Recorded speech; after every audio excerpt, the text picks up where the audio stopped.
All right, school is in session. So take your seats and turn up the volume. It's time for the smartest fishing show on the internet. This is the show that dives into everything fishing, from tactics and gear to policy and product.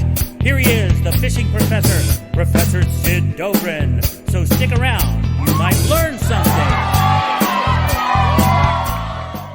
Hey, this is Sid Dobrin, the fishing professor, with a public service announcement. Just remember, you don't tug on Superman's cape. You don't spit into the wind. You don't pull the mask off that old Lone Ranger, and you don't mess around with Sid. Okay, welcome to the Inventive Fishing Professor Rodcast, and we have got a great episode for you this week, because this week we're talking with my good friend Pat Nye, the walleye guy. Pat is the president of the Future Angler Foundation and the president of the National Professional Anglers Association. Hey, and Pat is not only one of the most knowledgeable anglers out there, he is also one of the most outspoken advocates of recreational angling I have ever met. And after we talk with Pat today, I'll be taking a look at my top 10 inshore poppers, and I'll be pouring that great American whiskey, Tent & Cup. Hey, I started the episode just a few seconds ago with those great lyrics from one of the great American songwriters, Mr. Jim Croce, who we tragically lost in a plane crash in 1973 when Croce was only 30. Now, despite his rising popularity back in the late 60s and early 70s, Croce only saw one of his singles reach number one on the charts. And yes, you guessed it, it wasn't You Don't Mess Around with Jim, as I quoted from. It was Bad Bad Leroy Brown. So why do I bring up Croce and Leroy Brown today on the Rodcast? Because there is a great fishing story tied to Leroy Brown and to recreational fishing. You see, there's this memorial in the town of Eufaula, Alabama, to the greatest bass to ever live, a bass that was given the name Leroy Brown by Bass Hall of Fame and Freshwater Fishing Hall of Fame member Tom Mann. Now, you probably know the name Tom Mann from his company, Mann's Bait Company, one of the most iconic lure manufacturers in the fishing industry. And without ever having taken a single course in electronics, Mann also began experimenting with fish finding technology, ultimately developing and patenting the Humminbird Depth Finder, another iconic contribution to recreational fishing. When Tom Mann passed away in 2005, BASS founder Ray Scott called Mann one of the most savvy tackle manufacturers I ever met. He was one of the originators of field testing and was highly generous with other fishermen. Now, there's no question that Scott would sing the accolades of Mann, because Mann had always been a supporter of BASS. He even fished the first ever BASS event that Ray Scott held in 1967 in Arkansas. Scott once said that, and this is a quote from Ray Scott, that, quote, "Tom was the second man to send me the $100 entry fee for the Beaver Lake tournament that started it all." Well, back in 1973, coincidentally the same year that Croce passed away, Tom Mann was fishing on Lake Eufaula, working his patented strawberry jelly worm, a lure, by the way, that would become the number one selling plastic worm of all time. And he's out there fishing, and he hooks a bass of about a pound. So nothing spectacular, a really small bass, that is. Well, Mann felt some connection with this bass, and he took him home and put him in a tank he kept. Well, when that tiny bass entered his new home, the tank had several other occupants, other bigger fish who had been there for a while, that is.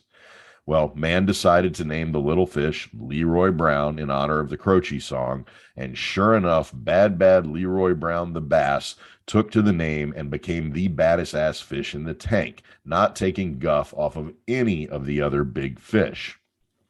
Mann eventually had to move Leroy from his home tank to the 38,000-gallon aquarium at Tom Mann's Fish World, Mann's bait shop near Lake Walter F. George, just outside Eufaula, a lake known as the bass fishing capital of the world. And Leroy became a local celebrity in Eufaula, a town that knows its bass. In fact, over the years, newspapers from around the world were writing stories about Leroy Brown, the baddest bass in the whole damn town.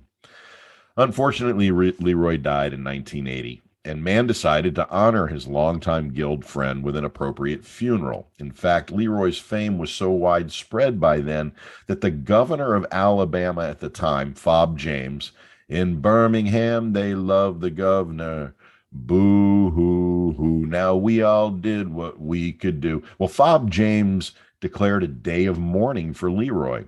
And man received telegrams from a whole bunch of country music celebrities, including Hank Williams Jr., Porter Wagoner, and a whole bunch of others. And at the memorial itself, hundreds of people showed up, and they all walked past a velvet-lined Plano tackle box coffin, and each dropped in a jelly worm into the box while the Eufaula High School band played Bad Bad Leroy Brown. But here's the thing. The day of the memorial, the ground was too wet to bury Leroy in his coffin.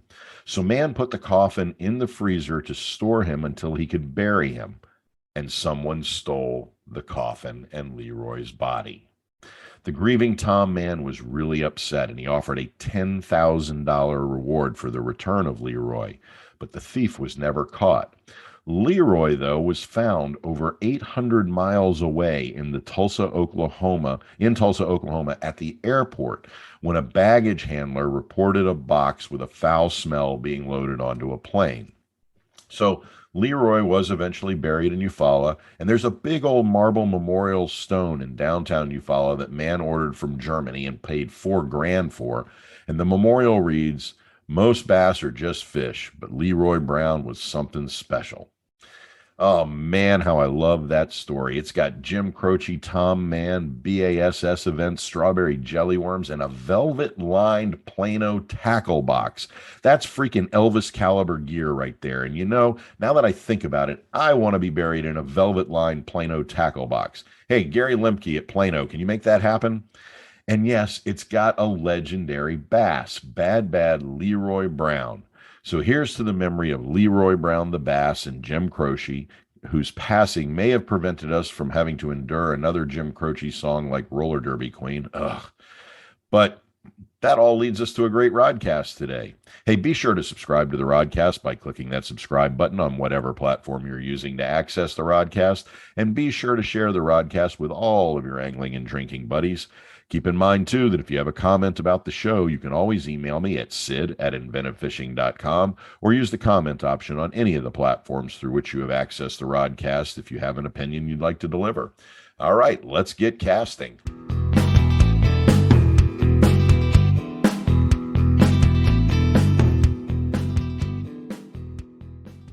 All right. I am thrilled today to have a good friend and a hell of an advocate for recreational fishing in the Inshore Offshore Digital Studio today. He is president of the Future Angler Foundation, president of the National Professional Anglers Association, and former chairman of the board for the National Professional Anglers Association. He's the president of New Century Marketing, which is an outdoor industry consultant service, and he's worked in the outdoor industry for more than 40 years. He is a walleye pro with 7 top 10 finishes, and over $211,000 in winnings in the Major League Fishing Walleye Tour. He was inducted into the Freshwater Fishing Hall of Fame in 2018, noted not only for his professional championship fishing success, but as and I quote here, a linchpin in the sport fishing world. I've been fortunate to work with him on American Sport Fishing Association committees, and I'm grateful to call him a friend. That's right. On the show today, we have got Pat and I, the walleye guy. Thanks, Pat. Thanks for being here, man. Thanks, Sid. So, you and I have chatted a lot about all kinds of things in angling over the years, but I want to start off talking about the National Professional Anglers Association. So why don't you tell the listening crew a little bit about that organization? And I'm particularly interested in hearing how you and the NPAA define what a professional angler is, because I think there are a lot of anglers out there that think about what does it mean to go pro? Sure, absolutely. And it's interesting you bring it up now, because we're spending a great deal of time at the beginning of this year trying to let the world know and the industry know exactly what it is to be a professional angler. I think a lot of people have the misconception that the only professional anglers out there would be the tournament anglers that fish bass at an upper level. You know, the Kevin Van Dams of the world, the Mike Iaconellis, Jacob Wheelers. In reality, there are very, very large number of professional anglers in this country. And, defining that, exactly who is a professional angler is not the easiest thing to do, but it's not hard either. And it's pretty simple. Quite frankly, anybody that has taken their passion for angling to the point where it becomes a business, where they're earning income and they're paying taxes on that income, is an angling professional. And, you could also include a lot of the reps that are in this industry got into it because they love to fish. In a lot of ways, they're angling professionals as well, because they know more about the sport and what makes it go than a lot of other people do. So, great question. It's something that we try to educate people on every day. And again, it's pretty simple. If you've taken that step from passion to profession, where you're making income as an angler, guides, charter captains, angler educators, tournament anglers, promotional anglers, that do seminars and so forth, you're a professional. And we estimate there's somewhere around 100 to 120,000 out there. And right now we have 1,400 members, and we've got a long way to go to get where we need to be to get everybody under that umbrella. Excellent. You mentioned a word there twice that I wanted to ask you about, because it's the word that gets used most when polite people, when they talk about you and fishing, and that's passionate. And when you were inducted into the Freshwater Fishing Hall of Fame, you credited your father and your grandfather for instilling that passion. And during that introduction, you were pretty adamant that passion has to get passed on. And I was wondering if you could talk a little bit about that concept of passion and how we pass it on. Absolutely. I mean, your love for the outdoors and your love for angling is very apparent. I mean, you wear passion on your shoulder every day. I do as well. And it's anybody that knows me knows that I live to fish and to be outdoors. And passing on that passion is not difficult. It's been very refreshing to see, especially in the last year, actually going on 2 years now, with the interest increasing in angling because of COVID. And I think that a lot of the reason it has increased is people have shared their passion for angling with others. So when we were going through that period of time when people were looking for something to do, I think what it gave them was time to go and kind of reinstill this passion they had for being outdoors. I think a lot of people that had grown up angling and had really developed a passion for it took the opportunity to go out and to re-engage with angling. Now, we do, with the Future Angler Foundation, we do an awful lot of work in trying to instill passion into the next generation of anglers, no matter what age they are. We utilize passionate, knowledgeable individuals who volunteer their time to go out and host events, angler education events, that get people excited about angling. That passion that they have is passed on to all the people that they work with at the events that the Future Angler Foundation supports. And, that's just one facet of what the Future Angler Foundation does to instill passion. But it's really important, because I truly feel that for this sport to last for generations to come, that people need to share their love for the sport with others. Take someone fishing that you've never, that's never experienced it before. And those that are the most knowledgeable, the ones that are the best anglers, really have the most responsibility to pass this on, because they're going to be able to give an experience that, who doesn't like to catch fish? I've never found someone who doesn't like it. It's the smiles on their faces, the laughter, the excitement. It's contagious, and that's the basis of this passion. You mentioned something there about the increase in the number of anglers during COVID. And for those of us who pay attention to how the industry works, not necessarily everybody out there listening who just wants to go fishing, it's important to note that during that, particularly that first year of COVID, that nationwide, what was it? I think I'm not remembering the exact numbers, but over 1 million new anglers purchased licenses over the prior year and got involved in the industry and got involved in the recreation, and that had huge effect on the industry. The availability of product. It also changed how we educate about angling. There's been a lot more content developed about introduction to fishing rather than the magazines sort of focusing on the expert views. So with the Future Angler Foundation, you've also been involved with some Emmy award-winning video producers who have been focusing on video and education. I was wondering if you could talk about, both from the perspective of the Future Angler Foundation and also from the perspective of what you just talked about needing to share that passion. Sure. How do we educate? What are the things that we do to get people to take up this sport?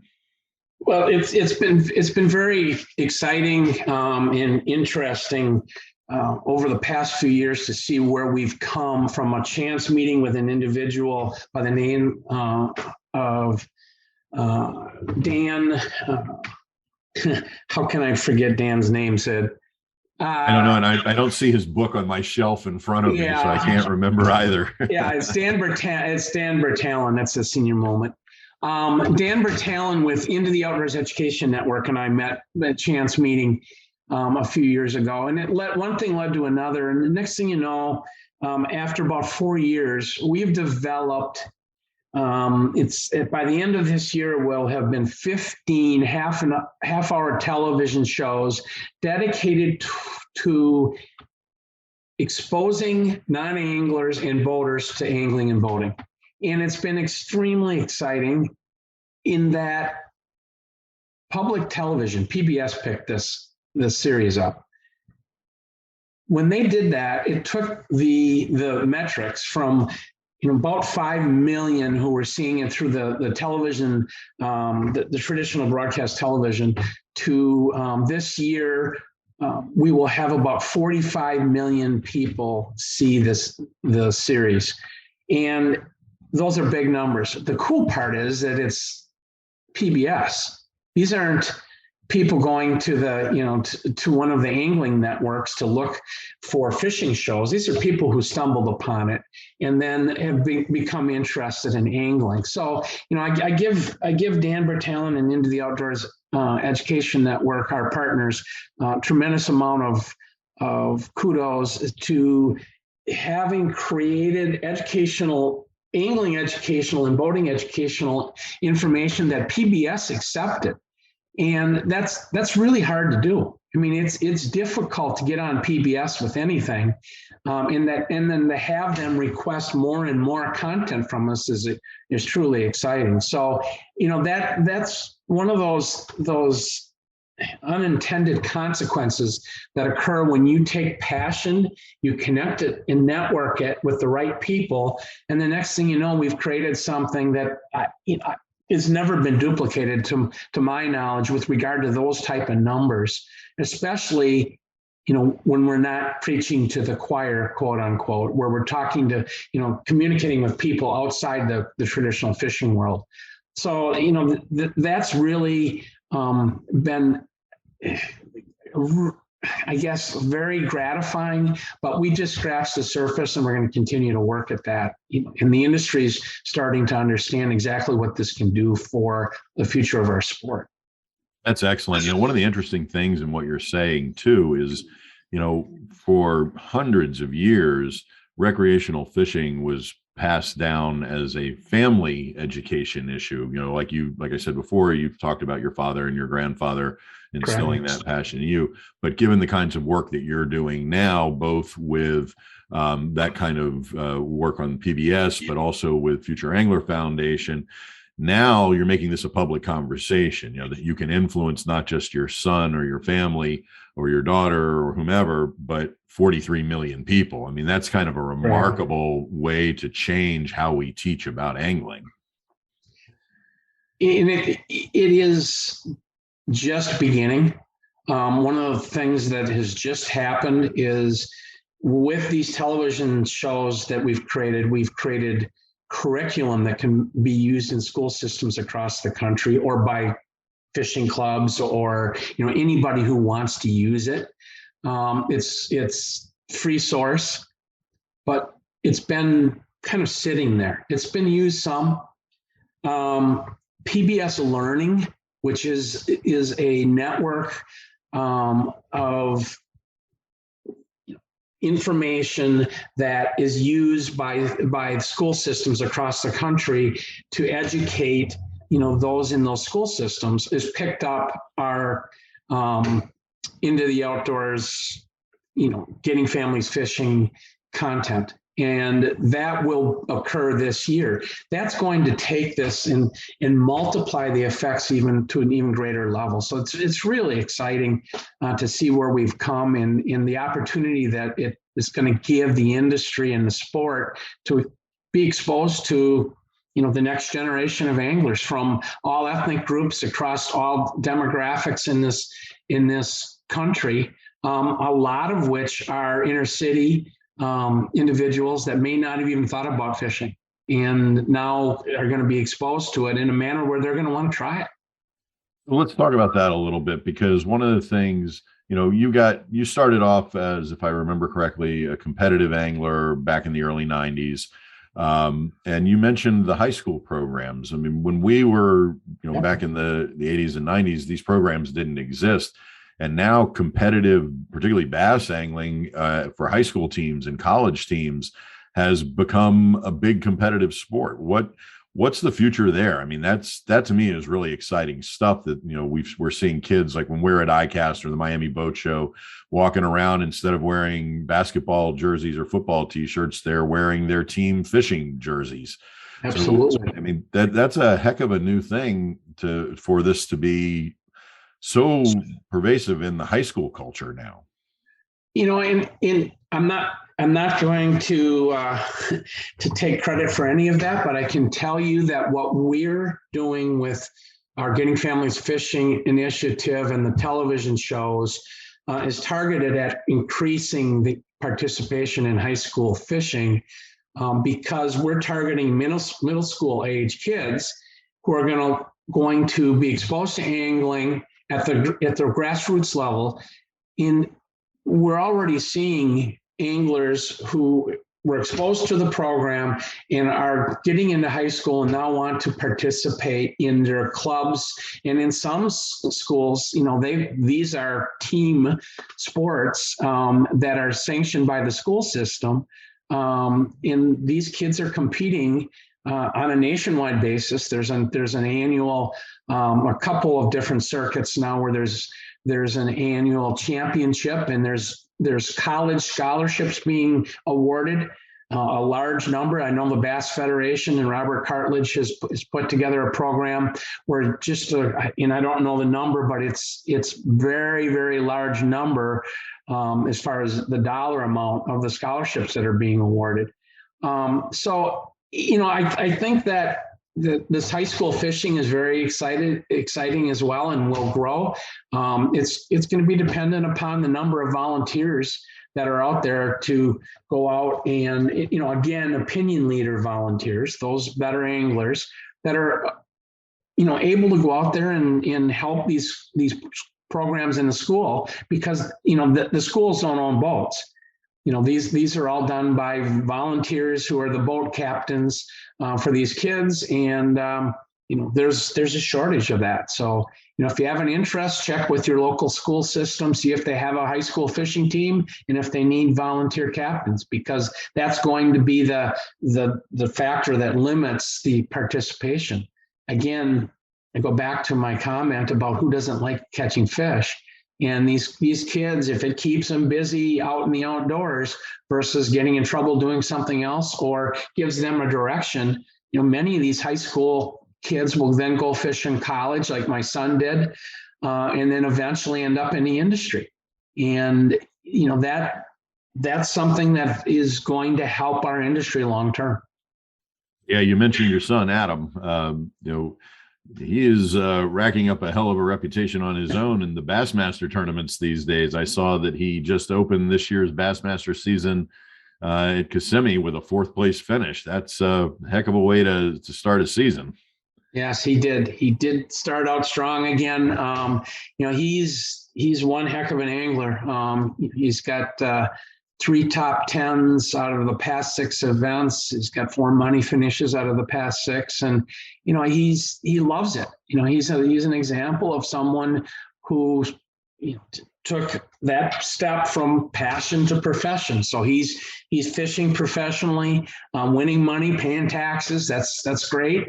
He also works in the industry. He works in retail sporting goods. The goal is to own the store that he works at in the near future. And he's in this industry for life. And it's obviously I was able to introduce him to it, but the passion that was instilled in him wasn't just from me. It was from, lineage, his grandpa and myself, but also, he just loves to fish. That's what he does. When he's not fishing a tournament and he's not working at a retail sporting goods store, he's out fishing for fun and in learning. And I tell you what, he's quite an angler. It's amazing. That's fantastic. We'll keep an eye on him as he competes this season too.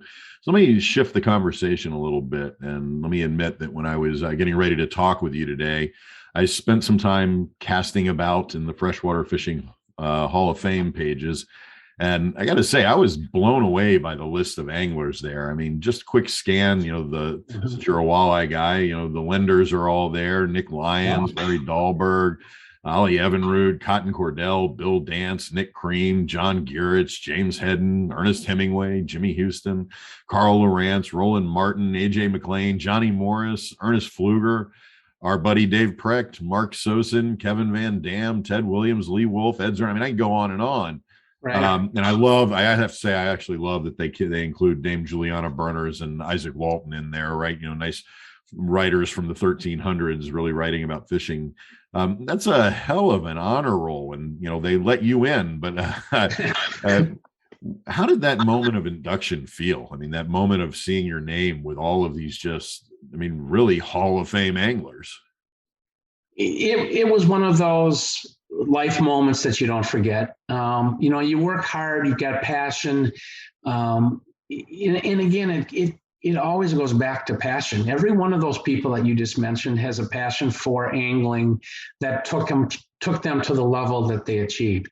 And, it's an honor to be a member of the Freshwater Fishing Hall of Fame. And it just makes me want to work that much harder to share my passion for the sport and to have it become what, long term, what we all want it to be, which is a continuing part of American culture. Because quite frankly, this country is pretty unique in the amount of people that fish, the access they have to unbelievable aquatic resources across this country. And, it's either free or almost free in most cases. As Europe isn't the same way. To get to the really good fishing there, and you have to have, it's more money because it takes money to access that. So I just want to continue to have the United States be what it is, which is the center for sport fishing in the world, and to see the sport grow.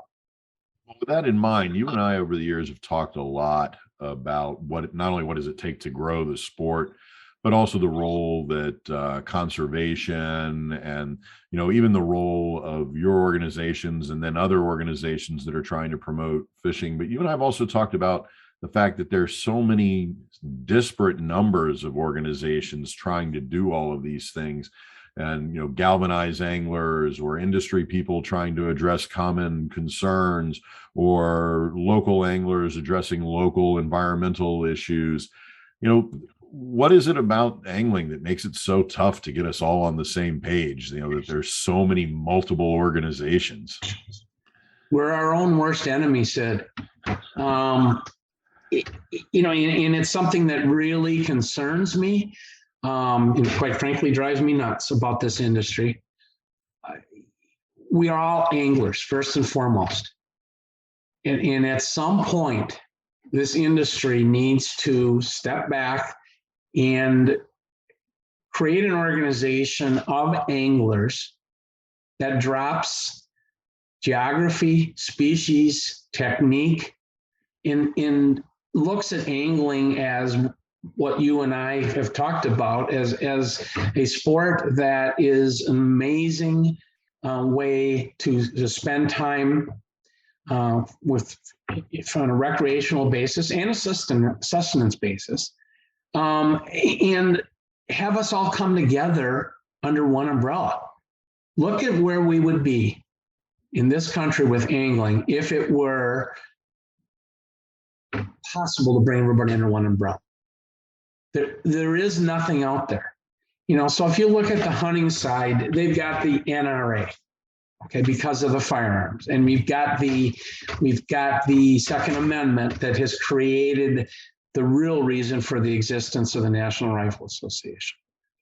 We don't have that catalyst in fishing like hunting side does with NRA to create this umbrella organization. And even the NRA isn't all inclusive. I mean, there are people that support it and because of the Second Amendment and our right to bear arms, but there's other people that are hunters and think that they go way too far, to the right in protecting the right to bear all arms.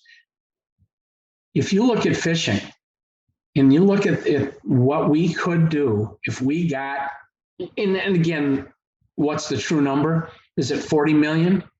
Is it 50 million?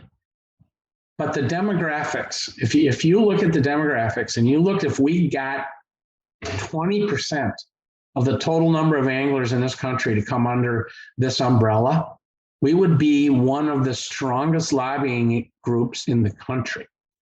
If you remember the beginning of my book, I take a look at all of those numbers. And, as you're saying, the problem is there are no rod rights issues. There's nothing that does Correct. galvanize. It's always local issues. And that makes it difficult to get, New Jersey flounder fishermen to agree with New Mexico trout fishermen about how things should be addressed. And that's the issue. I mean, if we truly looked at this and you're not much different than I am. You love catching fish no matter what you're doing. I mean, who doesn't like to be in a situation where you feel that strike or you feel that rod bend or you see that fish come up and eat a lure right at the boat. If we all looked at that and we, it took that core love for the sport and came under one umbrella, we would all be much stronger because we could address all the issues that are out there that are going to continue to rise their heads, that need a larger number of organized or of individuals supporting something. And, at one point I was asked to testify in the Senate subcommittee on science on harmful algae blooms. I'm not a scientist, but I'm an angler who's been exposed to harmful algae blooms his entire life. I grew up in Madison, Wisconsin, one of the most liberal cities in the whole nation. Lake Mendota and Madison is one of the most fertile bodies of water in the country. It had blue-green algae to the point where you couldn't stand to be next to the lake. And I'm talking 60 years ago when I was a little kid. You couldn't swim in Lake Mendota because of the blue-green algae, the harmful algae bloom. I've been exposed to this on freshwater, with the red tide issue. That's not a blue. It's a harmful algae bloom. Obviously, we know what the causes are. With the trade winds and the dust from the Sahara, but it's also the nutrients that humans have put into the Gulf of Mexico through the Caloosahatchee, that cause a worse red tide. So they asked me to come and testify, and it was a great experience. But what I found interesting was I didn't testify with reading a written statement. As if when you testify in front of the Senate, you have to have a written statement, and then you give them ahead of time, and then you testify to the committee. And most of the scientists that were there with me that day read their written statements. I didn't read my written statement because I can talk to on the water true experience that has affected me through the years, and we need to do something about harmful algae blooms.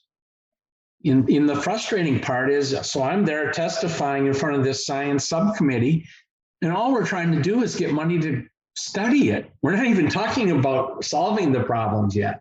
So, we as anglers have this great opportunity to come together and to share our collective experience on the water and our love for the sport in a manner with our legislators that will allow them to understand how important angling is to our culture. And I think that that's something that we've all got to look at here real closely in the years to come, because we're gonna have some challenges. There's no doubt in my mind we are. Absolutely. And one of the things I love about that testimony, I've read the written version of it, is that you are able to stretch that from lakes in Wisconsin to Florida's algae blooms, and to be able to say this isn't just a localized problem.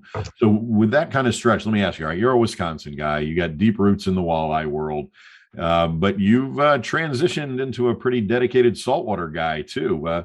What drives that move for so many freshwater anglers to move to saltwater? I have to tell you, I was talking to Bill Dance about this a while back, and he said that, because he did the same thing. He's gone from bass to saltwater, and he said you don't see it go the other way as often. So that's correct. So what is it that gets you walleye guys out here chasing redfish and snook?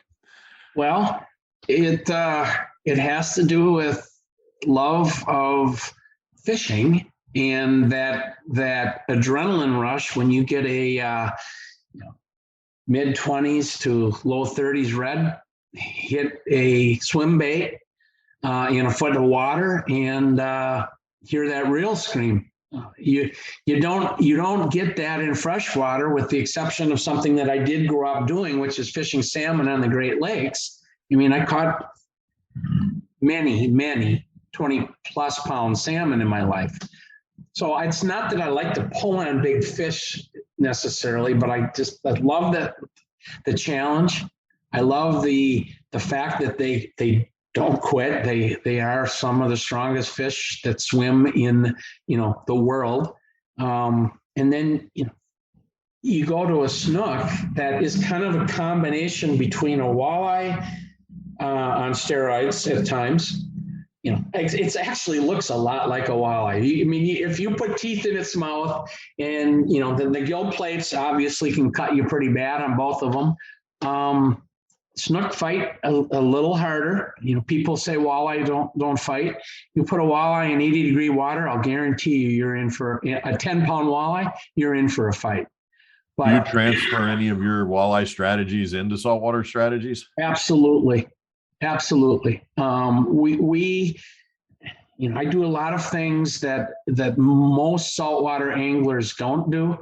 I fish a lot of current seams for these snook and reds. I look for current. That's a walleye thing. Where there's current, in saltwater, obviously, current changes 4 times a day in most areas, and it's critical to the ecosystem.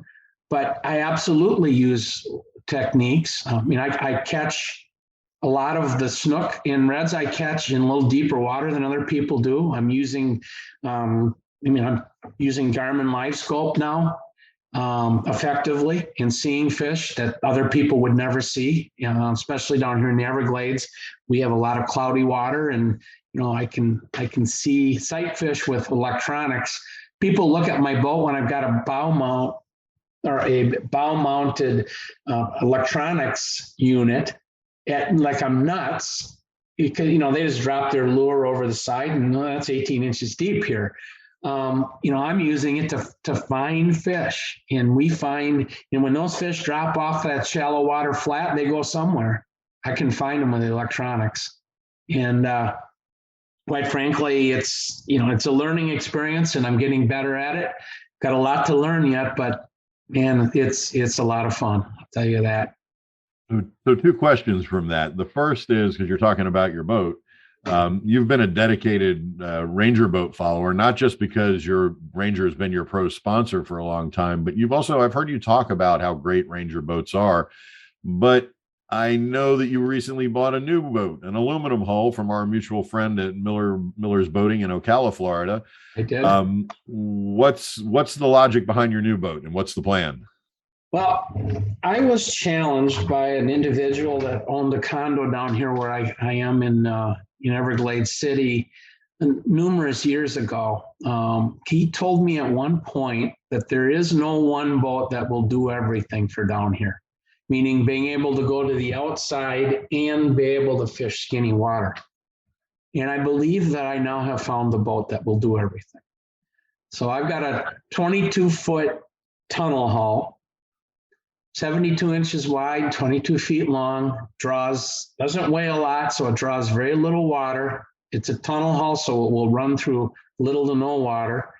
And got a 200 Yamaha on the back of it. And on the nice days, I can go offshore and go fish some of the wrecks that are in our area down here, and feel comfortable that I'm going to get back safely.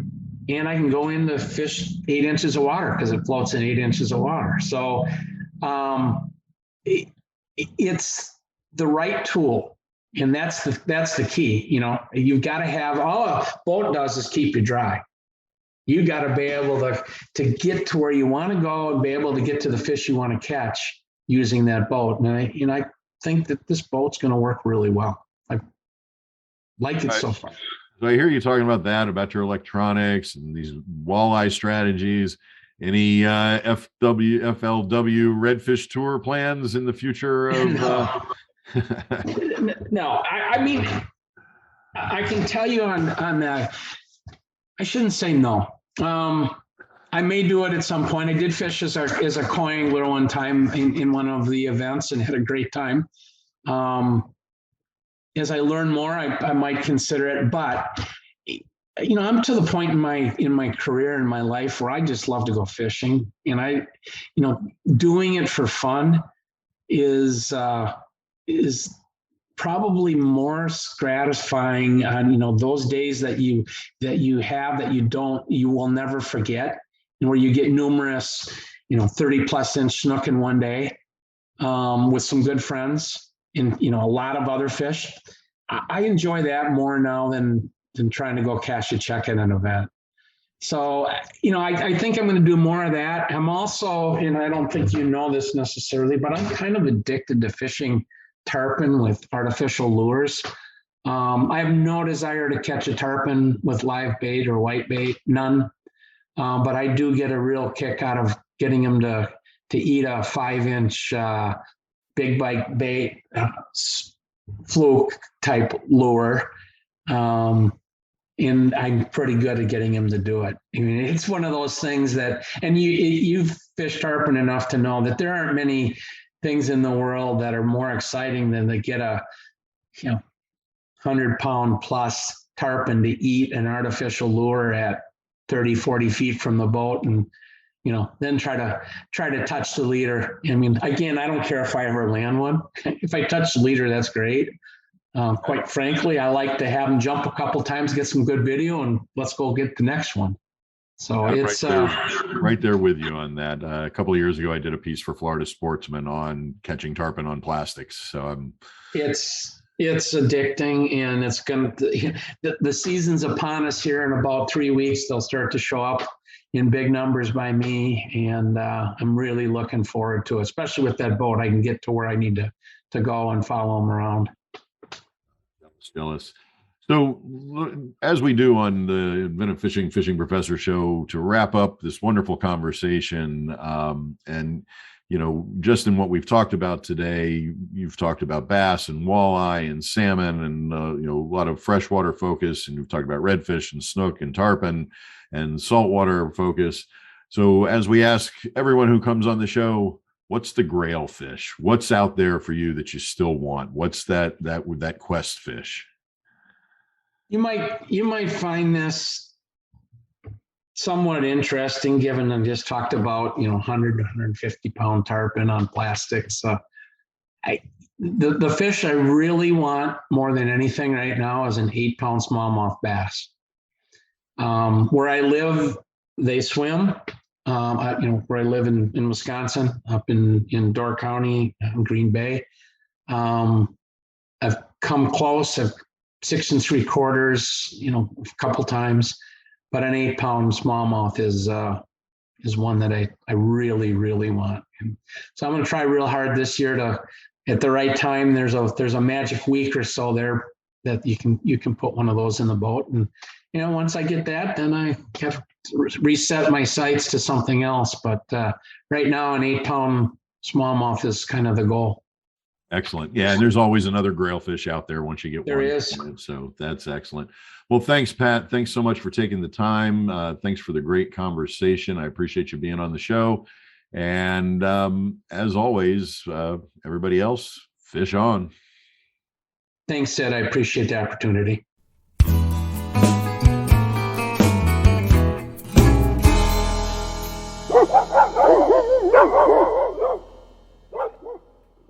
Well, them barking dogs are telling us it's time to take a break, a bourbon break. But today we're going to be a bit generous in our definition of a bourbon break and take a whiskey break, because today I want to talk about 10 Cup, which is an American whiskey, not a bourbon. Now remember that in order for a whiskey to be a bourbon, it has to have a mash bill that is 51% to 79% corn. A mash bill of 80% or more legally makes the whiskey a corn whiskey, not a bourbon. Remember, too, that in order for it to be distinguished as a Kentucky straight bourbon, the spirit has to age for at least 1 year in oak barrels in Kentucky. Well, 10 Cup's mash bill has a corn count of 64%, but this is really a blended whiskey that mixes a bourbon of 64% corn, 32% rye, and 4% malted barley with a single malt whiskey that is 100% malted barley. So it's a blend, not a bourbon. Plus, 10 Cup is distilled in 10 Cup, Colorado using Rocky Mountain water. Now, if you've been listening to the Bourbon Breaks, you know that I love the origin stories for bourbons and whiskeys that I talk about on the Bourbon Break. And 10 Cup has got a great origin story. But before I get to the 10 Cup origin story, I have to tell you my 10 Cup origin story, especially since the very term origin story has come into popular use through comic books. You see, while everyone and everything has a kind of origin story, though most being at some random selected moment, like the origin story of a styrofoam cup is likely to begin with the combining of chemicals to make the styrofoam, not with the geological or pre-geological histories of how those chemicals were formed, the idea of origin stories have been popularized by comics. And it was really through comics that I came to know 10 Cup. Well, sort of through comics. You see, I've been a fan of Marvel comics since the early 1980s, and I used to read tons of them. So when Marvel really expanded the MCU, not just to the movies, but to the television shows, I started watching all of them, and I instantly became a fan of the Jessica Jones Netflix series based on the comic books developed by Brian Michael Bendis and Michael Gaydos. Now, in the show, Jessica's an alcoholic, or at least she's a drinker who drinks like her superpower is drinking. And throughout the first season of the show, She pounds bottles of Tin Cup like a non-superhero would a bottle of water or Gatorade. Now, for whatever reason, I often get enticed when I see characters in movies or shows stay true to one brand of drink throughout the movie or throughout the series. For example, I'm a huge fan of Band of Brothers, which coincidentally came out in 2001, the same year that Jessica Jones made her first appearance in Alias #1 for Marvel's Max series, which was designed for more adult readers. Anyway, in Band of Brothers, the character Lewis Nixon, played by Ron Livingston, wanders through Europe in World War II seeking out bottles of VAT 69. So by the third or fourth episode, I had to know if VAT 69 was a real thing or something that the show made up. So I called around, and sure enough, VAT 69 was real. So I went to my local liquor store on my birthday and I asked for a bottle. The guy at the store wanted to know why in the hell would I want VAT 69 and told me it was terrible. It came in a plastic bottle, not glass, and was about the foulest Scotch whiskey I've ever tasted. 20 years later, I still have that plastic bottle, and it's nearly full, and not something I ever reach for when I want to drink. So Band of Brothers really let me down. Anyway, after several episodes of watching Jessica chug Tin Cup, I had to find it and easily did, and I love it. It's fantastic. I probably have 40 of those cool little tin cups that come on top of the bottle as emblematic of how much I've had and how much I like it. So that's my Tin Cup origin story, but the actual Tin Cup origin story is pretty cool too. So the name Tin Cup is named for the town of Tin Cup, Colorado, on the western side of the Rocky Mountains, which was an old mining town. And Tin Cup, Colorado was named after the tin cups that the miners used to drink from. And yes, every bottle of Tin Cup American whiskey is capped with a small tin cup that holds 1.5 ounces, so the typical measure for a single shot in the U.S. Anyway, Jess Graber, the founder of Tin Cup, had been a distiller since 1972 and wanted to make a great whiskey to honor the miners and settlers of Colorado. So in 2014, he introduced Tin Cup American Whiskey. The entire ethos of Tin Cup revolves around the image of Colorado and the Rocky Mountains. But here's the thing. Tin Cup isn't really distilled in Colorado. It's made in Indiana, and its grains come from the Midwest. Once distilled, the whiskey is shipped to Colorado and cut with local Rocky Mountain water and then bottled by Stranahan's Colorado Whiskey, the distillers of Stranahan's Rocky Mountain single malt whiskeys, a distiller that Graber created in partnership with George Stranahan in 2004, which is its own interesting story because in 1998, Graber was a volunteer firefighter who met Stranahan when he was helping put out a fire in Stranahan's barn, and they ended up talking whiskey. Stranahan had been the owner of a brewery and knew the alcohol business. Stranahan is now owned by Proximo, which is owned by Bessel, the giant Mexican alcohol conglomerate that owns brands like Jose Cuervo. Anyway, like I said, I like Tin Cup a lot, and I usually have a bottle or two on hand. And yes, like I said, it's a blended whiskey that brings together a high rye bourbon and a little bit of single malt whiskey. Both the bourbon and the single malt are aged in char 3 barrels. Now, I suppose I should explain barrel chars because it's kind of neat. The basic idea is that the more a distiller chars the inside of a barrel of whiskey, that will age different flavors that you're going to get. So the more charred flavor, and the darker the color whiskey. There are really 4 levels of charring, though none of this is official or consistent among distillers. A barrel charred to level 1 is a barrel that the inside has been burned for 15 seconds. Char 2 is 30 seconds. Char 3 is 35 seconds to 45 seconds, and char 4 is 55 seconds. Anyway, distillers char barrels to get the wood ready for the aging process. The heat of char changes the chemical structure of the wood that will come in closest contact with the whiskey. The char also creates swelling and pockets in the wood's surface, allowing for greater surface area of contact between the wood and the whiskey. That heat also draws the sugars stored in the wood toward the charred part, which then comes into contact with the whiskey, and of course, the char adds color to the whiskey. Remember that the whiskey that comes right off the still is clear. So enough of that diversion. Yeah, Tin Cup is aged in char number 3 barrels, so pretty well charred, and the Tin Cup American whiskey has got great coloration, a kind of light caramel, but not so light as to suggest butterscotch. That caramel color alludes to the nose of the whiskey, which comes off right away as caramel with a hint of citrus and spice, and that rye heavy is very noticeable. But it's also a light nose, subtle, not overpowering, what I'd call a light nose and nothing too strong. The palate opens with a pretty adamant statement about the importance of rye in this blend. Rye is the dominant flavor, which I find very pleasant. But like the nose, Tin Cup American whiskey maintains a kind of lightness in both the body of the whiskey in your mouth and in its flavor. It's very pleasant, but certainly not complex or complicated. I think that maybe the lightness is probably in part the result of a lower proof too. Tin Cup American whiskey comes in at 84 proof, so it's a friendly whiskey, a kind of, the door is always open to neighbors kind of whiskey. The high rye content is certainly evident in this blend, but there's also something that seems to keep the rye in check a little, and I'm wondering if that's because the small amount of single malt in the blend. The finish really isn't worth talking about because there isn't much of one. There's a little rise in the spice flavor at the end, but not much of an increase. The overall palate spectrum is kind of consistent, not changing much throughout, and that's not a bad thing by any stretch. It's part of what makes Tin Cup reliable. In fact, the more I think about it, reliable may be the best word I have for describing Tin Cup. And let's face it too, with a price point of $30, this lighter, reliable flavor and really cool bottle design with the Tin Cup shot glass, this is a whiskey that will appeal to a broad spectrum of drinkers, from the duly initiated to the teenager waiting to break out of the Mad Dog 2020 gutter. It may come across as thin to bourbon connoisseurs, but connoisseurs don't have to be bourbon snobs. Tin Cup is an appealing pour. So those are a few, and perhaps too many, thoughts about Tin Cup American whiskey.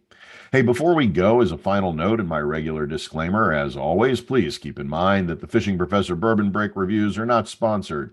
The distillers have not sent me samples, nor do they influence my reviews at all, though I am always open to sponsorship, bribery, and extortion.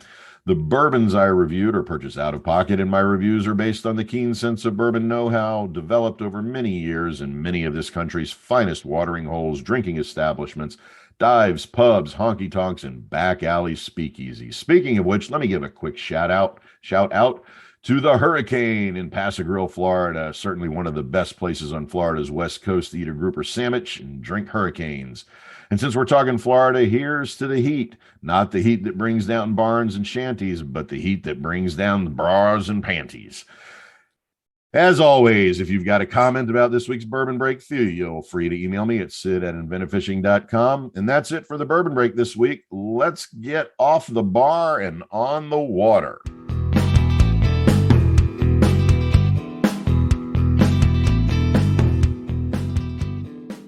All right, it is time for another Fishing Professor Top 10 list. And this week, I'm going to be popping off about my top 10 favorite poppers for inshore fishing. And as always, I do have some caveats for today's top 10. First, I'm only looking at poppers for inshore fishing, so no poppers with tuna in mind, say. And as a parameter marker, then let's just say no poppers over 7 inches. Even though there are a lot of good tuna and mahi poppers out there in the 5, 6, 7-inch range, I'm going to be thinking inshore here, so some smaller poppers. And yeah, some of the poppers I'm looking at do have versions in the 6 or 7-inch lengths, but because they have shorter versions in the 4 and 5-inch range, we'll keep them in the list.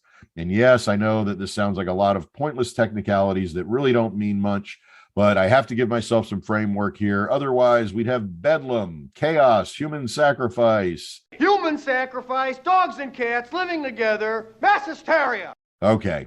I'm also not going to address popper fly patterns either.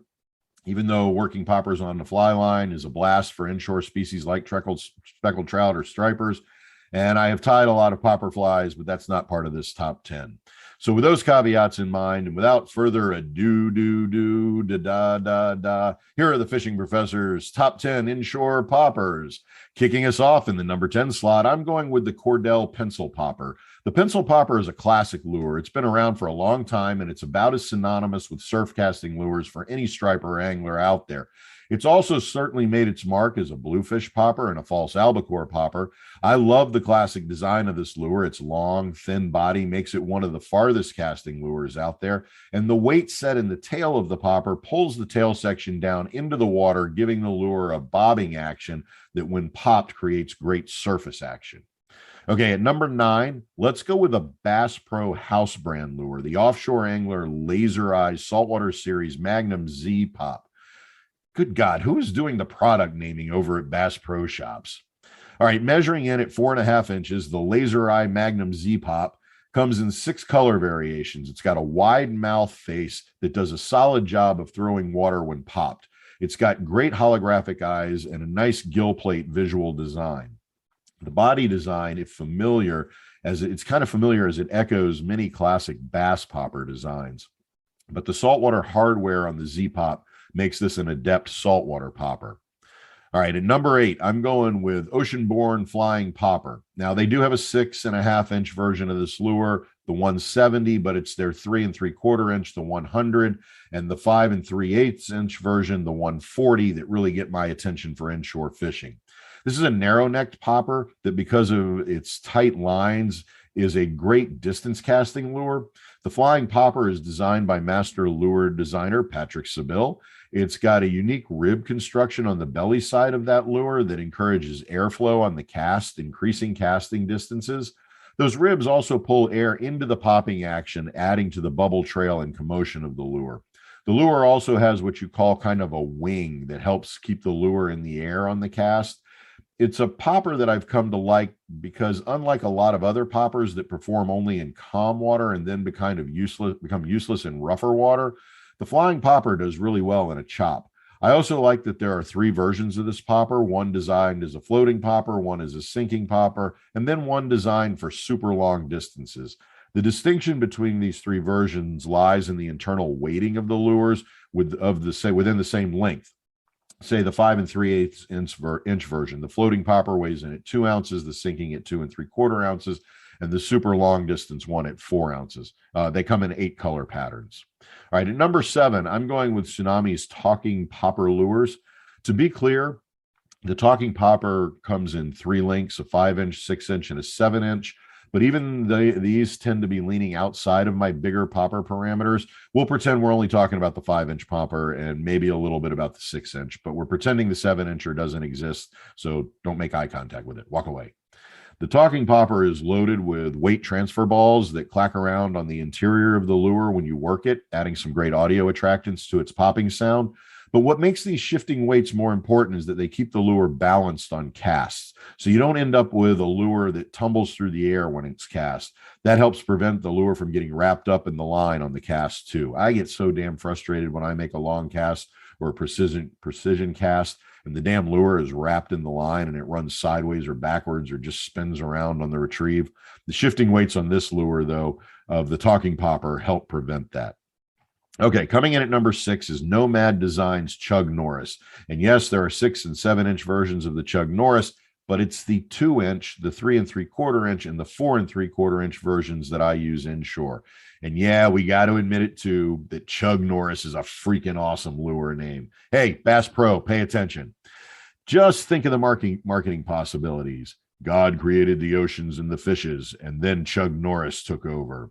Chug Norris has never missed a fish, never. Chug Norris can drown a fish, and so on. But what's really the thing that keeps me attentive to the Chug Norris popper is the way that it hangs in the water and then clings to it, like Kung Fu grip or Chug Norris grip. And what I mean by that is that with a lot of poppers, when you pop the lure will pop out of the water and skid across the surface. Not the Chug Norris. It stays in the water and pops, both in short burst retrieves and in long, solid pulls. And I love the broad, flat face of this lure that just throws a solid amount of water. It's available in 10 color options, but for my money, when fishing skinny water, it's the Fireball Redhead that I like. I will say, too, you should check out the Chug Norris color patterns just to see a unique take on lure colors. You haven't seen anything like these before. Each one is like a Hunter S. Thompson acid trip in a neon Skittles factory explosion. Absolutely badass colors, like licking radioactive flame jobs on a muscle car.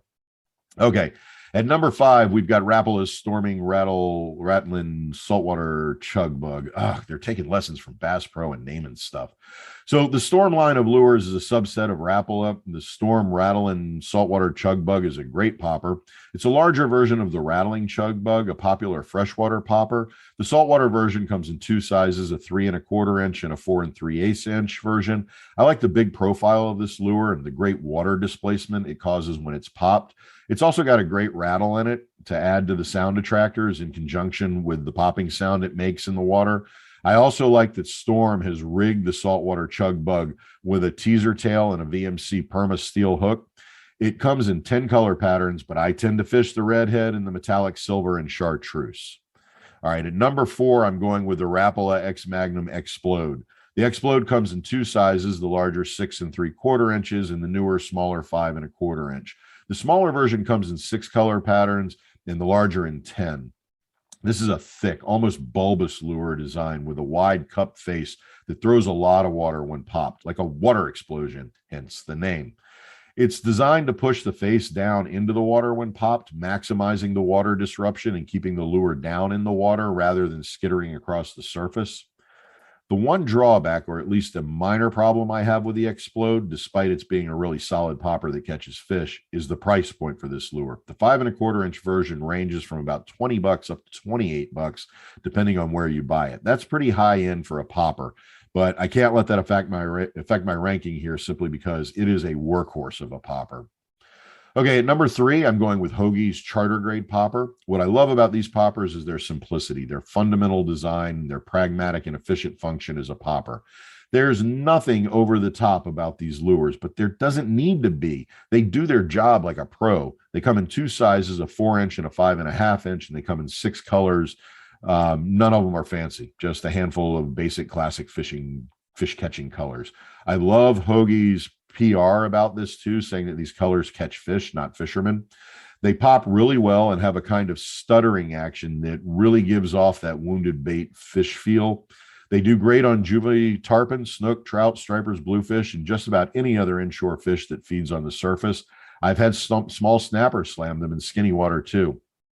Okay, in the runner-up position, the silver medal, the backseat driver, second fiddle, the second in command, the wingman, not quite top of the heap.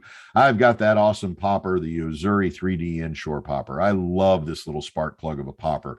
It comes in one size, a compact but powerful 2 3/4 inch popper. It's got phenomenal action when popping, and it's sort of natural walk the dog action. It comes in 13 attractive colors, and I will admit I fish the green mackerel and sardine models a lot, and I'm convinced that the chartreuse lip highlights those color schemes and really pop visually for the fish. And as always, I am a traditionalist when it comes to a classic redhead design. The Yo-Zuri 3D inshore popper uses an internal hologram sheet to really bring out the visual and reflective qualities of the lure. It really is one of those inshore poppers that I always carry, and I've taken red, snook, trout, juvie tarpon, small snapper, ladyfish, and other skinny water fish with it. Just a great popper design. Okay, with that, we reach the top of the mountain, the champion topwater, the Duke of New York, #1, the big man. But before Snake Plissken can meet the Duke, we got to recap for the feeble-minded, weak-memoried members of the crew. So here are one more time. Write them down this time because there's going to be a quiz. At number 10, Cordell's Pencil Popper Saltwater Inshore Topwater Bait. At 9, Offshore Anglers Laser Eye Saltwater Series Magnum Z-Pop. At 8, Oceanborn Flying Popper. At 7, Tsunami's Talking Popper Lures. At 9, Nomad Designs Chug Norris. At 5, Rapala's Storms Rattling Saltwater Chug Bug. At 4, Rapala X-Rap Magnum Explode. At 3, Hoagie Charter Grade Popper. At 2, the Yo-Zuri 3D Inshore Popper.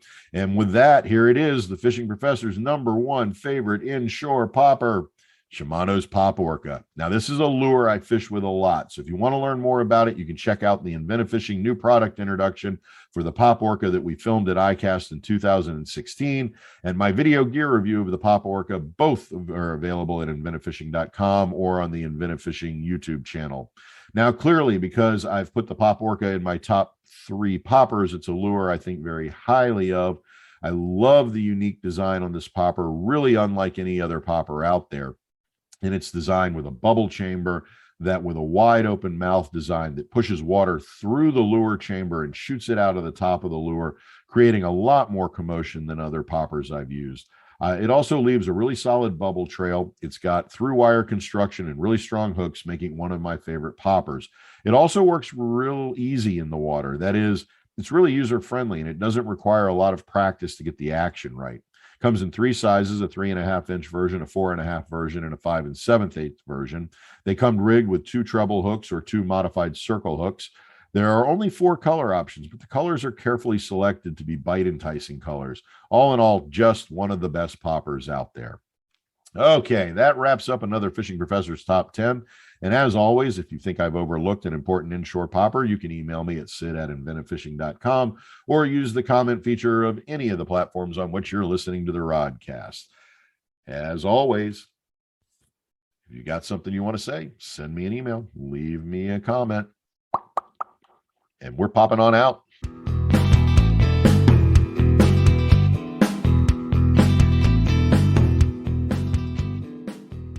Farewell and adieu to you sweet Spanish ladies.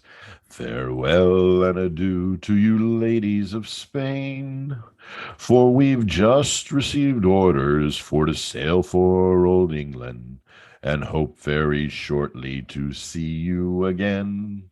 Well, not see you, but I hope you'll be listening next Wednesday for the next sensational episode of the Rodcast. And let's admit it, this week's cast was pretty damn primo too. I want to thank my good buddy, Pat Nye, the walleye guy, for taking the time to be on the show, and I really want to thank him for all he does to promote recreational fishing among the younger generations and his support of professional anglers across the country. He really is one of the most vocal advocates recreational angling has, and I'm lucky to have him as a friend. I do hope you all get the chance to dive into a bottle of 10 Cup soon. More importantly, I hope I get to dive into a bottle of 10 Cup soon. And I hope that my guidance about inshore poppers will be of some use to you. Before I sign off today, I do have a message for our brothers and sisters out there behind the line. The mate is in the cabin. I say again, the mate is in the cabin. And that brings us to the end of this week's Rodcast. Be sure to subscribe so you don't miss a single episode. We've got a great new episode coming up next week, and I hope you'll give the listen when it drops. Remember, new episodes drop every Wednesday to help get you through the week. As always, please be sure to share the Fishing Professor Rodcast with everyone you know, except that one guy. You know who I'm talking about. Don't tell him. He's just going to be a pain in the ass about everything, so don't tell him. And of course, if you have a comment or question about anything on this week's show or have recommendations for future top 10s, bourbon breaks interviews, or information about specific fishing related issues, please feel free to email me at sid@inventivefishing.com or leave a reply in any of the comment sections for any of the podcast platforms you use to listen to the Rodcast. Hey, be sure to follow us on Twitter and friend us on Facebook at Inventive Fishing. And be sure to check out all the great video content over on the Inventive Fishing YouTube channel, which includes great gear reviews, new product introductions, and other information. I will be back next week with another episode. Until then, this is Sid Dobrin, the Fishing Professor. Fish on.